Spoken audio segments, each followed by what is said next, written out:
Hello students, welcome to our group of schools for online classes. Here is Naresh Verma. Today we will study a topic on poetry, class 11. This topic is dedicated to class 11. This is the first poem from Hornbill. Your poetry is a photograph, and the poetess is the poetess Shirley Tulson. She has depicted here about his dead mother. Actually, the photograph belongs to her dead mother. So let us study the poem. The cardboard shows me how it was when the two girl cousins went paddling, each one holding one of my mother's hands, and she the big girl, some 12 years or so. Poets कहते हैं कि जो cardboard है, cardboard मतलब पुराने जमाने में क्या होता था, एक कार्डबोर्ड होता था, उसमें फोटोज पेस्ट करते थे। आजकल हमारे पास फोटो फ्रेम होता है, एल्बम होता है, उसमें हम अपनी फोटोज सेट करते हैं। लेकिन पहले क्या होता था, कार्डबोर्ड में फोटोज को पेस्ट करते थे। तो वहां पर क्या है कि जो पोएटेस है, उसकी जो मदर की फोटो है वो एक कार्डबोर्ड में पेस्टेड है। तो उसी को देखते तो कहते हैं cardboard shows me how it was. उसको देख के कहते हैं कि मतलब वो किस तरीके से दिखती थी वो। When the two girl cousins went paddling, actually the photograph belongs to the scene of a sea beach. When her mother went there in her childhood days, when her mother was about 12 years old, जब उसकी माँ जो है 12 years की लगभग थी, तब वो अपनी टू कजिन्स के साथ में, टू गर्ल कजिन्स उनके साथ में वो उस सी बीच में गई थी और वहां पर जाकर के एक फोटो शूट हुआ था। उस फोटोग्राफ को यहाँ पे बताया गया है कि जो कार्डबोर्ड है उसमें जो दिखाया गया है, फोटो दिखाई गई है, उसमें टू गर्ल कजिन्स हैं, उसकी जो मदर की जो दो लड़कियां जो कजिन्स हैं वो भी साथ में गई थी। और वेंट पैडलिंग, पैडलिंग का मतलब नहीं होता है मूवमेंट ऑफ हैंड्स और फीट अप एंड डाउन। जैसे पानी जहाँ पर बहुत ही शैलो वाटर होता है, तो वहाँ पर क्या होता है कि जैसे आप चलेंगे तो उसमें पैर अपने छुपाते हुए चलेंगे, उसको बोलते हैं पैडलिंग बोलते हैं। तो जब मतलब एंजॉय करते हैं उल्टा करके, तो वो तीनों लोग, उसकी मदर और दो कजिन्स मिल करके वहां पे एंजॉय कर रही थी सी बीच में। Each one holding one of my mother's hands, उसकी मदर बीच में थी और अगर मतलब दोनों साइड में उसकी जो कजिन्स थी वो दोनों उसकी मदर के हैंड्स उन्होंने होल्ड कर रखा था। And she the big girl बोला गया है, उसकी मदर को बोला गया बिकॉज मदर उसकी जो थी वो एल्डर वन थी, मतलब दोनों कजिन से बड़ी थी वो, उनको बिग गर्ल बोला गया था। बिग गर्ल सम 12 इयर्स और सो, मतलब जो पोएटेस है उसकी मदर है वो चाइल्डहुड की फोटो है वो जब वो 12 इयर्स की हुआ करती थी, मतलब बिफोर मैरिज, ठीक है ना। तो तब वो अपनी कजिन के साथ में वहां पर सीरीज में गई थी। नेक्स्ट स्लाइड है, all three stood still to smile through their hair at the uncle with camera। अब इन तीनों हैं, तीनों एक लाइन में खड़ी हो जाती हैं और स्माइल करती हैं। देखा है थ्रू देयर हेयर, मतलब वहाँ पे इसका मतलब ये हुआ कि वहाँ पे सी बीच में वहाँ पर हवाएं बहुत सारी चल रही हैं, तो हवा चलने की वजह से उनके जो बाल हैं वो उड़ रहे हैं, ठीक है ना। और बाल उड़ करके वो चेहरे के सामने आ रहे हैं, तो वो चेहरा जो है उनका जो फेस है वो बालों से होकर के मतलब वो दिख रहा है, ठीक है। इसे लिखा हुआ है स्माइल थ्रू देयर हेयर, और वहाँ वो स्माइल कर रहे हैं। तो उधर जो शूटिंग हो रही है, जो फोटो शूट की जा रही है, तो बालों से मतलब होकर के दिख रहा है उनका जो फेस है, दिख रहा है, स्माइलिंग फेस उनका दिख रहा है। At the uncle with camera, क्योंकि वो सामने उनके अंकल खड़े थे कैमरा लेकर के वो शूट कर रहे थे, ठीक है ना। नेक्स्ट लाइन है, a sweet face my mother's that was before I was born. अब यहाँ बताती है पोएटेस की मतलब मेरे मतलब कहने का पैदा होने से पहले, मेरे जन्म लेने से पहले, है ना, जो मेरी माँ का जो फेस था बहुत ही लवली फेस था। अब उस समय चाइल्डहुड एज थी तो जनरली सभी बच्चों के फेस होते हैं बहुत क्यूट से होते हैं, तो उनकी मदर भी जो है बहुत क्यूट सी थी। इसका मतलब ये हुआ कि जब कोई भी आदमी जब ग्रो करता है, as he grows he has some responsibilities and some stresses, that's why many changes come to their faces, है ना, बहुत सारे मतलब चेंजेस आते हैं फेसेस में, फेस आपका जो फेस का जो लुक होता है वो बदलता है, ठीक है ना। आगे है and the sea which appears to have changed less was their terribly transient feet। अब यहाँ पे क्या बोला गया देखिए, सी जो है, सी एक ऐसी सी एक नॉन लिविंग ऑब्जेक्ट हो गया जो कि परमानेंटली एक तरीके से एक जैसा दिखता है बहुत लंबे समय तक।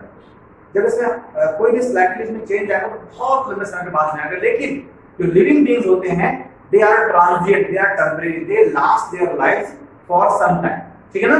वो बहुत समय के लिए, बहुत थोड़े समय के लिए जिंदा रहते हैं। हम लोग ह्यूमन बीइंग्स हैं, है ना, तो बहुत कम समय के लिए हम लोग यहाँ पे जिंदा रहते हैं, उसके बाद में यहाँ से चले जाते हैं, ठीक है ना। तो यहाँ पे क्या होता है, सी, अगर आप वहां वहां पे जाएंगे तो which appears to have changed less, लगता है कि वो बहुत उसमें हल्का सा बदलाव आया है उसमें, उस सी की जो जहां पर उसकी मदर पहले गई थी उसके पूरे सिनेरियो में बहुत ही हल्का सा कोई बदलाव आया है, जबकि जो टेरिटरी ट्रांजिएंट फीट और उनके जो फीट हैं, जो उनके फीट वहां पे मतलब उनके जो पसीने वहां बने चुके थे, है ना, जब वो गई थी तो वो समय गायब है, ठीक है ना। वो बिकॉज दे आर ट्रांजिएंट, ऐसे फीट है वो ट्रांजिएंट है, मतलब वो बदल सकते हैं।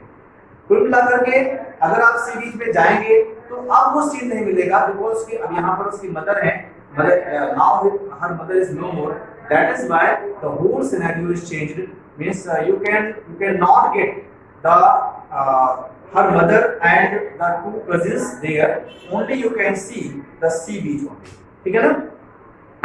अब देखिए यहाँ पर जो कोडेड डिवाइसेस यहाँ पर यूज करेंगे हम कौन कौन सी हैं, देखिए जो फर्स्ट लाइन आपके the cardboard shows me how it was when the two girl cousins went paddling, ये टू लाइंस आपकी कंटीन्यूअस यहाँ पे यूज करेंगे, there is no comma or punctuation mark, so this kind of device is known as enjambment। इसको क्या बोलते हैं, इसको हम बोलते हैं enjambment बोलते हैं। ये काफी कोटेड डिवाइस है जो हम तब यूज करते हैं जब दो लाइंस कंटीन्यूअसली यूज की जाएंगी और उसमें कोई पंक्चुएशन मार्क उसमें नहीं होगा। दूसरा देखिए माय मदर, ठीक है ना, ये आपका क्या है, एलिट्रेशन है, बिकॉज जब कॉन्सोनेंट साउंड रिपीट होता है तो हम ये देखिए माँ का साउंड है दो बार रिपीट हो रहा है मतलब एक जगह रिपीट होगा तो उसमें क्या बोलेंगे, एलिट्रेशन बोलेंगे, this is known as alliteration.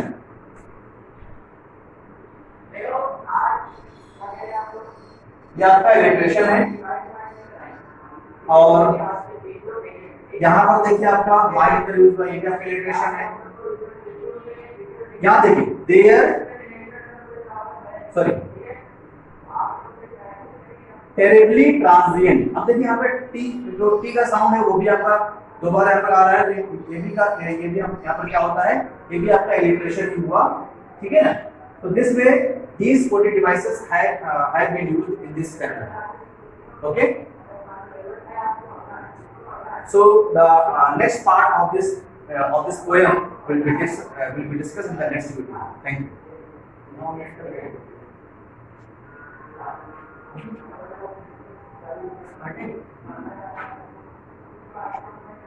Now minute का हो गया, कट कर दो। Hello students, here is Naresh Verma, your English teacher. Our today's topic is dedicated to class 11, that is poetry, a photograph. The first part of this poetry has been discussed in the previous video and the rest part will be discussed in this video. This poem, A Photograph, is composed by Shirley Carson, that is a poetess.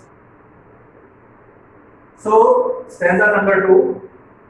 Some 20-30 years later, she would laugh at the snapshot. See Betty and Dolly, she would say, and look how they dressed us for the beach.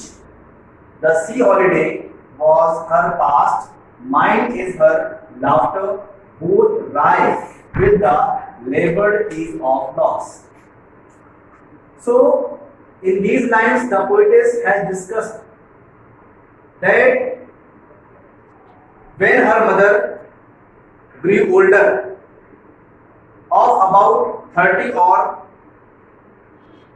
20 years later, from her childhood, means the age would be about 32 years or 42 years.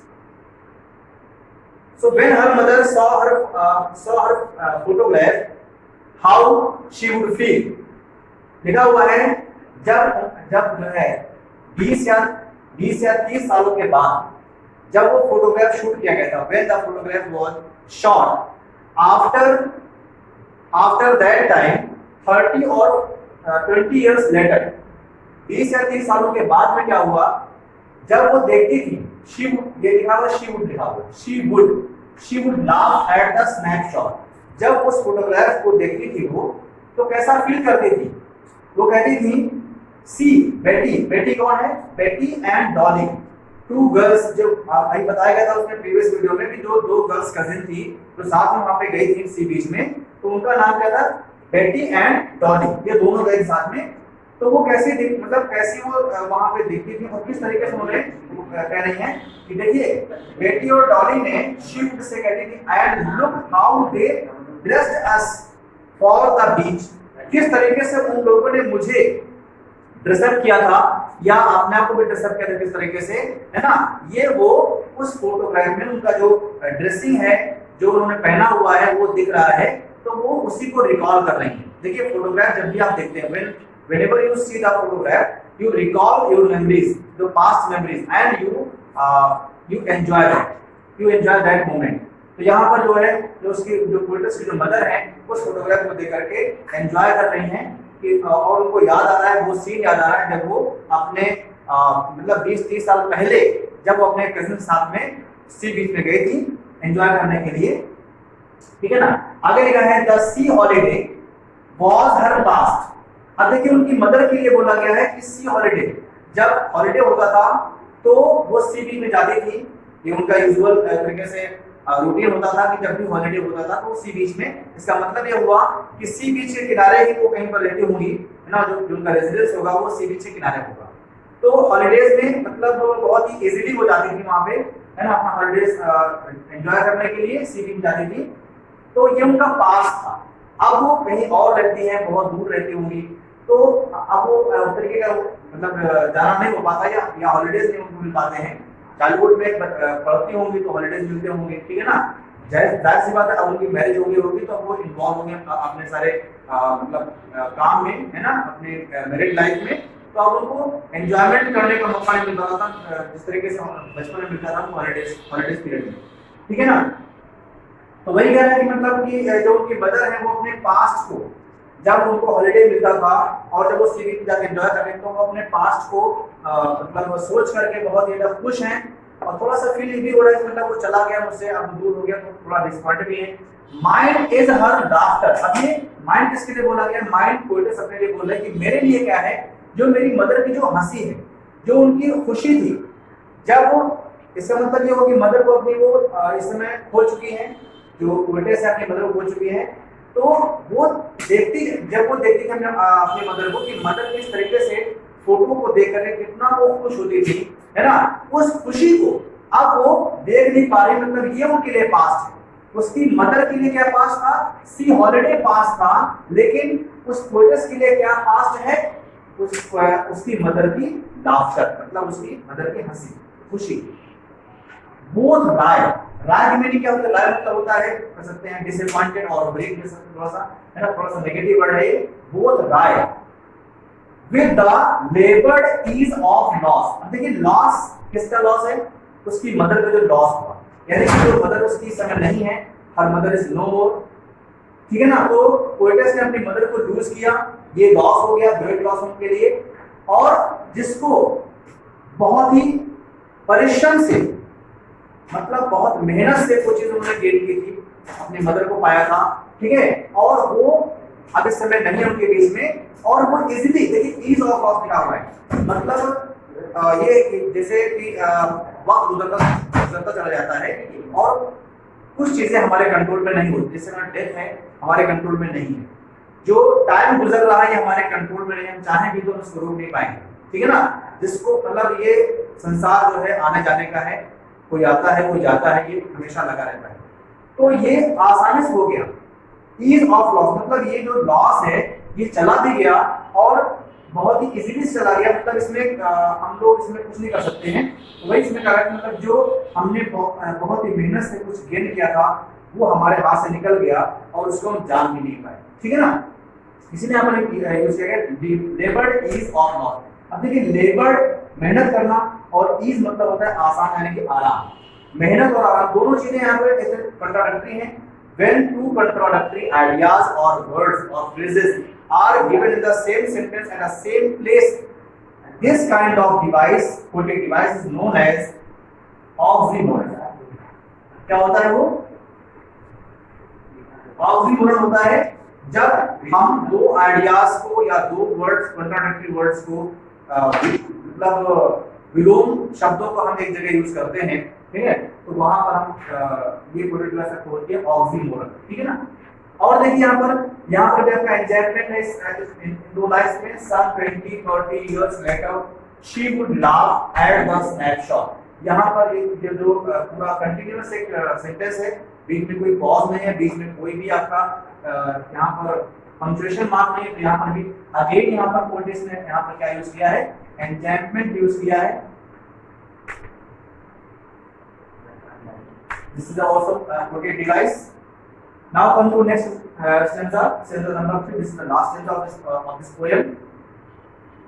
Now she has been, ये has लिखा हुआ है, she has been dead nearly as many years as that girl lived, and of his circumstance there is nothing to say at all. It is silence. Its silence silences.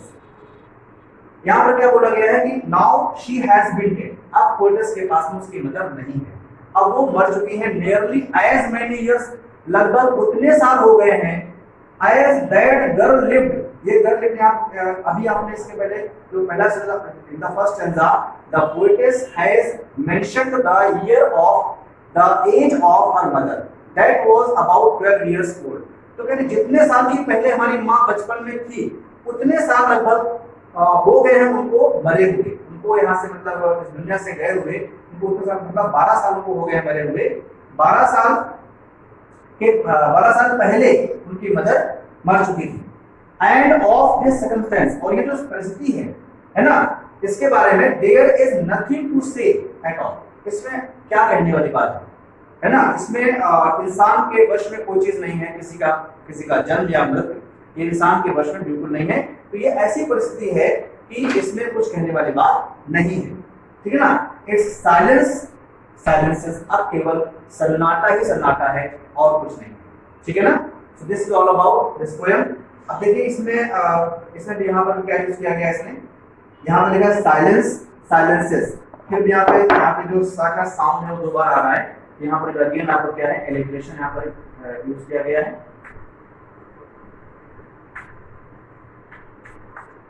So these are the poetic devices the poetess has used in this poem, and I hope that you might have understood this poem very well. So this is good. Thank you.